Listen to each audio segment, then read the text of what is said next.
saber se é verdade ou mentira o que nós pregamos, se você vir aqui e obedecer.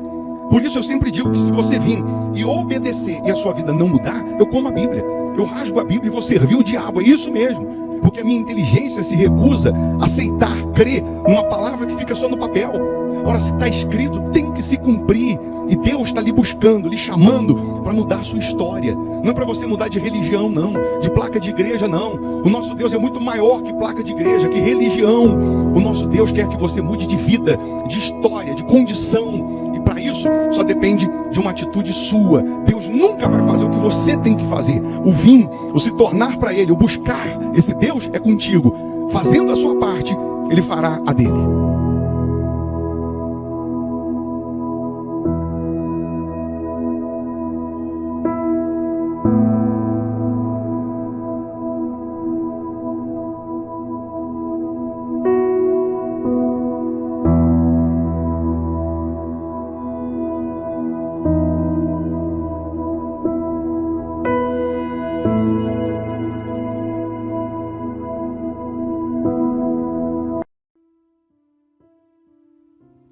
Muito bom dia, que Deus abençoe mais uma vez sua casa, sua família, que essa quinta-feira seja de respostas, de bênçãos, de portas abertas, de milagres para os que creem. Eu estou aqui lhe convidando mais uma vez para uma oração, para uma prece. Prepara aí o seu copo com água, eu tenho aqui a minha caneca com água. Uma vez essa água consagrada, energizada, ela vai simbolizar o poder de Deus. Onde ela chegar ou em quem ela chegar, chegará também a cura, chegará a força, chegará o milagre, chegará o poder de Deus. Você pode deixar o seu nome, o nome de um familiar aqui para a oração, se inscrever no canal, porque não custa, não paga, é só clicar em inscrever-se. Eu tenho certeza que o poder de Deus se materializará na sua vida, independente de religião, de placa de igreja, até porque o nosso Deus é muito maior do que isso. Ele morreu por pessoas, né? Não por placas. Ele morreu por mim, por você. E quando você se torna para Ele, quando você se volta para Ele, Ele muda a sua condição, Ele muda a sua situação. Então, nós também oramos todos os dias pelos inscritos no canal. Só de você estar inscrito aqui, você já recebe uma cobertura de orações. Como também você é notificado, sempre que a gente está aqui ao vivo, sempre que a gente posta aqui uma mensagem, você é notificado. Assim como nós temos aqui a Igreja Hospital da Alma, aqui em Belo Horizonte, Minas Gerais, nós temos aquelas pessoas que fazem da sua casa uma extensão da igreja, porque são membros virtuais, participam virtualmente, até porque geograficamente moram longe, não dá para vir. Então essas mesmas pessoas fazem da sua casa uma extensão da Igreja Hospital da Alma, participando dos cultos virtualmente. E aí, você que deseja, tem aqui o nosso WhatsApp, manda um oizinho aí, minha esposa que responde, aí você coloca assim, eu quero receber os links dos cultos, das reuniões, e aí você salva nos seus contatos, nós vamos salvar aqui também o seu número, para que você seja avisado, né, dos cultos. Coloca aí o telefone aí, por gentileza, que aí você faz um print aí, manda um oizinho aí no nosso WhatsApp. Aí você escreve assim, eu quero receber os links das reuniões, tá bom? Vamos falar com Deus? Vamos orar, se possível. Feche os olhos. Em o nome do Senhor Jesus, ó Pai, mais uma vez nós estamos aqui rendidos a Ti, iniciando o dia na Tua presença, considerando a Tua majestade, a Tua grandeza, o Teu poder. Reconhecemos que sem o Senhor nada podemos fazer. Reconhecemos que somos pó, somos cinzas e carecemos, precisamos da Tua intervenção, da Tua manifestação. Que neste momento, ó Deus, os doentes sejam curados, os cativos sejam libertos. Que nesse momento, todos os principados, potestades caiam por terra. Toda maldição que ela seja quebrada. Eu ordeno agora todo o mal, em o nome de Jesus, sai agora. E que essa pessoa seja livre, seja curada, seja liberta de todo o mal. Ó meu Deus, abençoa as famílias, abençoa as crianças, abençoa esse país, faça resplandecer a luz do teu rosto na vida dessas pessoas, acabando assim com a aflição, com a depressão, com a angústia, com o mal que vinha predominando. Abençoa os inscritos aqui no canal. As pessoas que deixaram os nomes para a oração, que sejam todas visitadas pelo Teu Espírito, tocadas pelo Teu Espírito, meu Pai. Que haja salvação nesta casa, meu Senhor.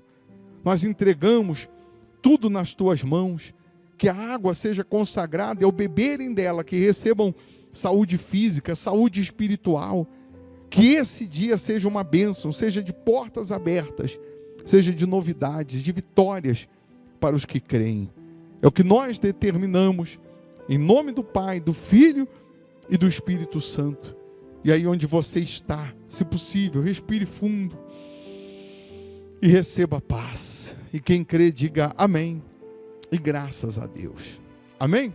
Beba da água crendo no poder divino. Amém. Eu vou deixar uma sugestão de palavra aqui, se você puder ficar mais um pouco. Essa pregação só vai te enriquecer, só vai te fortalecer, tá bom? Deus abençoe. Bom dia, boa quinta. Aí aqui na folha eu coloquei o versículo de 1 Coríntios 15, versículo 19, que Paulo fala para a igreja de Corinto. Aos coríntios, ele diz: se a nossa esperança em Cristo se limita apenas a esta vida, somos os mais infelizes de todos os homens. Numa outra versão diz: somos os mais miseráveis de todos os homens. Numa outra versão, Paulo está dizendo o seguinte: de todos os miseráveis, nós somos os mais miseráveis, se a nossa vida em Cristo se limitar, a nossa esperança, confiança em Cristo, se limitar só a esta vida. Paulo estava deixando claro que não é só esta vida, que não é simplesmente o natural. Sabe por que ele estava dizendo isso? Porque a cidade de Corinto era, na época, a maior cidade que existia no mundo. Tinha em média 800 mil habitantes, tinham 2 portos nessa cidade. Por conta disso, era uma Nova York, vamos colocar assim. E o misticismo era muito grande. Você vê que a deusa Afrodite da prostituição nasceu em Corinto. E tantas outras coisas mais. Então o que Paulo estava dizendo? Vocês são malucos. Vocês estão deixando de crer na outra vida, vocês estão deixando de crer no sobrenatural para crer só nessa vida, para viver só no natural, porque eles já estavam até duvidando da ressurreição de Jesus. O povo de Corinto estavam duvidando até da ressurreição de Jesus, e por isso Paulo falou: se vocês acreditam só nessa vida, vocês são os mais miseráveis. Vocês têm que acreditar nessa vida, mas sem desprezar o sobrenatural, sem desprezar aquilo que vem do alto. Por um outro lado, também é loucura crer só no sobrenatural e não viver o que tem nessa vida. Aí entra o crente bitolado, aí entra o fanático, que ele só crê e só vive, entre aspas, no sobrenatural, vê até anjo voar, vê bola de fogo, mas todas essas visões que ele diz que tem, não faz ele vencer nessa vida. Ele nessa vida vive um fracasso, vive uma derrota, vive uma escravidão, uma vergonha, uma humilhação. E aí, o Senhor Jesus, para você entender, ele leva os discípulos para ter uma experiência sobrenatural. Ele não leva todos. Ele, no monte da transfiguração, por isso eu comecei falando que o diabo desfigura, deforma, mas quando Deus entra, ele transfigura, ele transforma, é totalmente diferente. A Bíblia diz em Mateus 17, 6 dias depois, tomou Jesus consigo a Pedro e aos irmãos Tiago e João, e os levou em particular a um alto monte, e foi transfigurado diante deles. O seu rosto resplandecia como o sol, e as suas vestes tornaram-se brancas como a luz. E eis que lhes apareceram Moisés e Elias falando com ele. Então disse Pedro a Jesus: Senhor, bom é estarmos aqui. Se queres, farei aqui 3 tendas. Uma será tua, outra para Moisés, outra para Elias. Falava ele ainda, quando uma nuvem luminosa os envolveu, e eis vindo da nuvem uma voz que dizia: Este é o meu filho amado, em quem me comprazo. A ele ouvi. Preste atenção nessa experiência que esses 3 discípulos tiveram com Jesus no monte. Eles, no monte, viram o sobrenatural. Eles viram o que ninguém viu. Eles viram o que ninguém viu. O rosto de Jesus resplandecia. Eles viram Jesus falando com Moisés e com Elias. Sabe por quê? Moisés representando a lei, Elias representando a profecia. E quando a voz veio numa nuvem luminosa dizendo: Esse é o meu filho amado, falando de Jesus, a ele ouvir, era Deus dizendo: vocês vão conhecer o verdadeiro evangelho. Não vai ser nem a lei, nem a profecia, mas vai ser o evangelho de Jesus que vocês vão conhecer. Mas a glória foi tão grande, foi tão extraordinário, que Pedro falou para Jesus: o senhor não quer que eu faça uma tenda aqui não? Para a gente morar aqui? Porque está tão bom aqui, está tão glorioso aqui, é tão sobrenatural, é tão extraordinário que nós estamos vendo aqui, que seria bom a gente construir aqui as tendas e a gente ficar aqui para sempre. Mas Jesus não, falou: não, nós vamos descer, nós não vamos ficar aqui não. O que eu quero que você entenda? Quando você faz votos com Deus, quando você vem para o monte, quando você vem para o altar, quando você deixa de contar com o que você é, com o que você pensa, com o que você acha, e você obedece à voz de Deus, e você faz votos com Deus, essa glória, esse sobrenatural, ele acontece na sua vida, em áreas da sua vida. Você tem experiências com o sobrenatural, você tem experiências com Deus. Você aqui na reunião, você vai ter experiências com Deus. Aqui na reunião você se enche de força, de luz, de poder, de coragem, de ousadia. Mas você tem que descer. Você vai sair da reunião e vai para casa. Você vai sair da reunião e você vai voltar para o seu dia a dia. E a experiência que você teve na fé, a experiência que você teve no altar, a experiência que você teve com Deus, ela tem que valer aqui embaixo. Ela tem que funcionar para você enfrentar os demônios que vão surgir aqui embaixo, para você vencer as lutas que vão surgir aqui embaixo, para você vencer as dificuldades, os obstáculos que vão surgir aqui embaixo. Porque você já teve momentos na igreja de paz, de gozo na alma, que você pensou como Pedro, que você disse: puxa, eu podia morar aqui. Eu podia viver isso 24 horas. Eu podia ficar assim, na glória de Deus, 24 horas. Mas daqui a pouco acabou a reunião. E teve que ir para a guerra, teve que ir para a luta. Mas aí que eu quero que você abra a sua cabeça agora, porque a experiência que os discípulos tiveram no monte, que era para funcionar lá embaixo, não funcionou. Tem crente que vai orar no monte, quando desce do monte, ele se acha mais santo do que os outros. Tem crente que tem votos com Deus, ou experiências com Deus, que ele começa a se achar mais convertido do que os outros, aí ele deixa uma coisinha prevalecer dentro dele, que chama-se soberba. A soberba dele se achar melhor, faz ele quebrar a cara. Jesus não levou todo mundo, só levou 3. Provavelmente esses 3 já desceram do monte se achando tal. Pô, a gente viu o que ninguém viu. Nós presenciamos o que ninguém presenciou. E quando eles descem do monte, eles se deparam, você sabe com quem? Com uma criança endemoniada. Uma criança endemoniada, um menino endemoniado.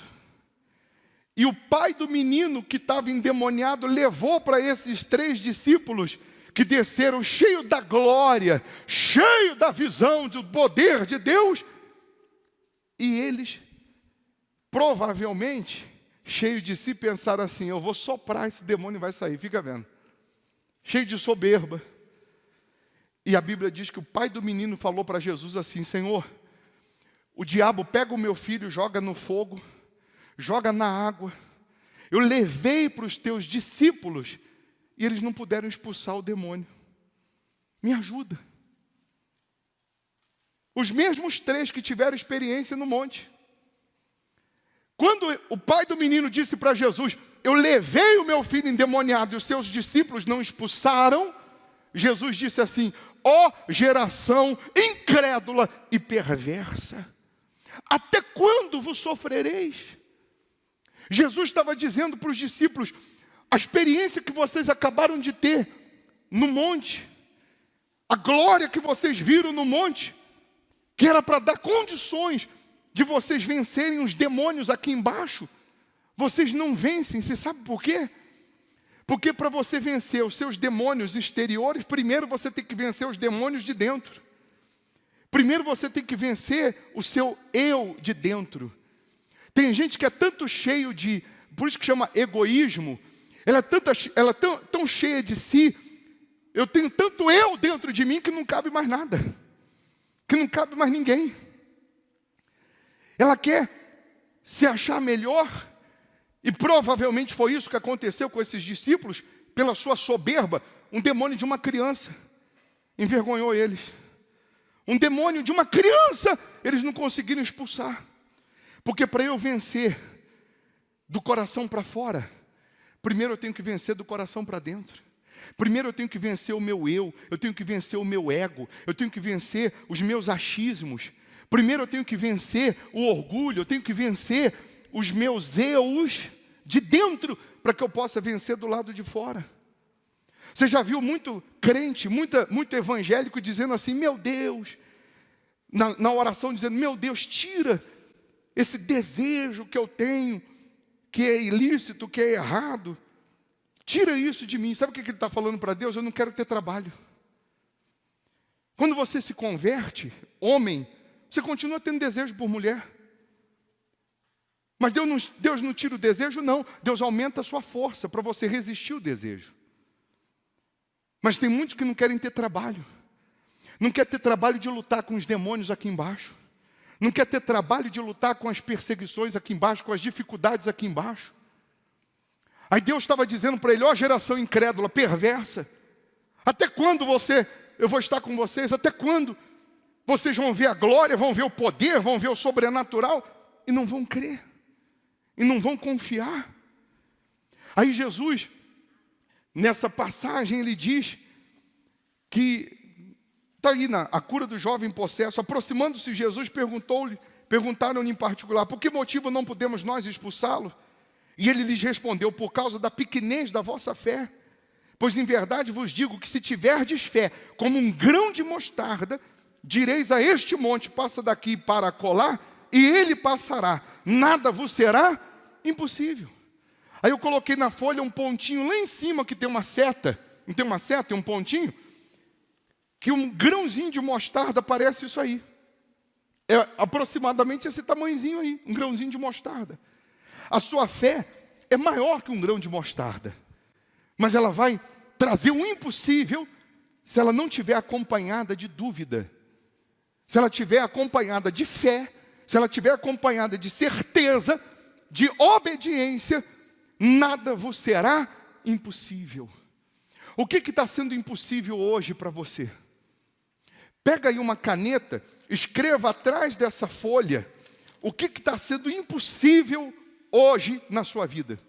Está sendo impossível a cura, está sendo impossível a conversão, está sendo impossível a prosperidade, está sendo impossível a salvação, está sendo impossível a libertação. Escreva, por favor, o que está sendo hoje impossível, porque hoje a experiência que você vai ter da glória de Deus vai te dar condições do impossível se tornar possível. Vai dar condições do sobrenatural acontecer na sua vida, de Deus te tirar desse inferno que você está vivendo. Mas você tem que vencer primeiro os demônios de dentro. Vença você mesmo. Vença a sua dúvida. Vença a infidelidade. Vença os pensamentos do diabo que diz para você: não faça, não seja fiel, não venha na igreja, não obedeça. Quando você vence o seu eu, os demônios de dentro, você vai vencer os demônios de fora. Os demônios de fora é criança, é bobeira. Os demônios de fora são os de menos, pessoal. Os demônios de fora, presta atenção, são os de menos. Se você vencer dentro, você vence fora. Se você perder dentro, você perde fora. Se você perder para o seu eu, você vai perder do lado de fora. Mas quando você vence dentro, automaticamente você vence do lado de fora. E hoje, nessa reunião, Deus preparou essa reunião, sabe para quê? Para transfigurar você. Hoje Ele vai te transformar dentro primeiro, depois do lado de fora. Vai começar dentro a transfiguração. Vai começar em você a transformação. E isso vai se estender para as áreas da sua vida. As áreas da sua vida que estão amarradas, que está trancado, que está com maldição, que está fechado aqui, parado ali, isso aí é nada para Deus resolver. Primeiro Ele quer mudar você dentro. Primeiro Ele quer que você tenha experiência no monte com Ele. E essa experiência com Ele no altar é que vai te dar condições de vencer os obstáculos aqui fora. Se você, do fundo da sua alma, se você firmar, você que está chegando hoje, se você firmar um voto, falar: meu Deus, a partir de hoje, eu passo a ser dizimista nesse altar. A partir de hoje, eu vou pegar o que eu tenho lá e não dizimei e vou dizimar. E o que entrar, a partir de hoje eu vou dizimar. E eu coloco a minha vida no teu altar. Se você fizer isso do fundo da alma, Deus vai te iluminar hoje, vai te transformar hoje e vai mudar a sua história. Se você acha que é para te enganar, roubar teu dinheiro, você é o mais infeliz dos homens. Se você acha que é só nessa vida, você é o mais miserável dos homens. Isso é opção. É opção, e Deus respeita a tua opção. Deus não obriga ninguém a seguir Ele. Deus não obriga ninguém a servir a Ele. Mas se você optou em não obedecer, não queira nada dEle. Se você se acha tão esperto, tão inteligente, que você diz que dízimo não existe, então você rasga a Bíblia e vai servir o diabo. Porque se eu creio na palavra dele, eu tenho que obedecer. E se eu obedeço a palavra dele, tem que se cumprir. Tem que se concretizar. Tudo que o diabo quer é continuar desfigurando você. É continuar deformando aquele que era para ser a imagem de Jesus. Aquele que era para ser a imagem de Deus. Aquele que era para refletir Deus. Aquele que era para mostrar Deus. O diabo quer desfigurar. Eu vou mostrar isso para você hoje, que o diabo quer te desfigurar. E Deus quer te transfigurar. Mas para te transfigurar, você tem que vir para o monte. Você tem que vir para o altar. Você tem que colocar a vida no altar. Você tem que morar espiritualmente no altar. Você vai embora daqui a pouco, mas espiritualmente você está com a sua vida no altar. Você está dormindo, mas sua vida está no altar. Você está trabalhando, mas a sua vida está no altar. Você está dirigindo, a sua vida está no altar. E a glória que tem no altar, o poder que tem no altar, é que te impulsiona a viver uma vida de realizações. Aquilo que está considerado impossível, Deus vai transformar hoje no possível. Amém? Fique em pé no seu lugar, segura essa folha que você escreveu. Qual é a área da sua vida que está tendo o impossível?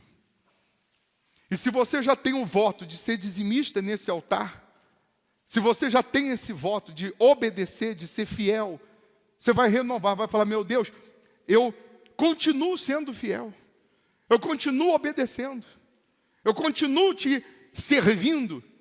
E se você não tem, você vai fazer agora: meu Deus, eu faço um voto de ser dizimista nesse altar. Mas eu preciso dessa transfiguração transformação. Você vai ver agora o milagre acontecer. A Bíblia diz que o rosto de Jesus brilhava como o sol. O diabo que desfigurou a sua vida, os espíritos que estavam desfigurando a sua vida, vão ver o rosto de Jesus hoje brilhando como o sol. E quando eles enxergarem o rosto de Jesus brilhando como um sol, eles vão manifestar. Eles vão sair da sua vida para Jesus te transfigurar. Eles vão sair dos seus caminhos para Jesus te transformar. Amém?